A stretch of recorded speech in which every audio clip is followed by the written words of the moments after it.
আল্লাহর কাছে দোয়া করেন আল্লাহ যেন আমাদের এই সেটটা আল্লাহ সবকিছু রক্ষা করে। সবাই বলে যে হোটেলে আগুন লাগছে, তা আইসে আমি এখানে আসি ধোঁয়া দিচ্ছে কিছু একা না।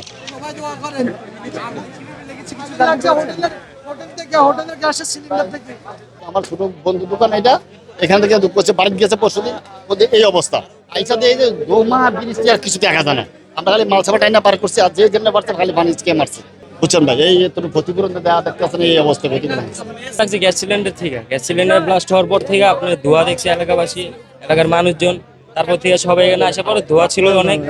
তারপরে ফায়ার সার্ভিস আসার আগে এলাকাবাসী সবাই আগুন নিয়ন্ত্রণ করছে।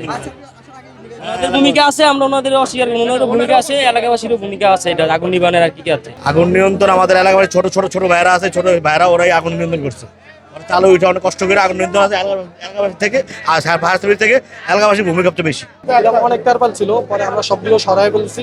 এর মধ্যে আমাদের কিছু ভাইরা টিনের চাল ভেঙে পড়েছে, জানি না।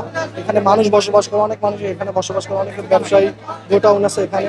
আল্লাহ তাআলার কাছে শুকরিয়া, সহজে সমাধান। আগুনের অনেক ছিল তখন, মানে অনেক আগুন ছিল, যা আমরা তো সরাসরি দেখছি। আপনারা তো পরে আসছেন, তখন আমরা দেখতে পাচ্ছি সবাই সবার স্তর থেকে, মানে সবাই পানি দিছে, নিচ থেকে পানি দিছে।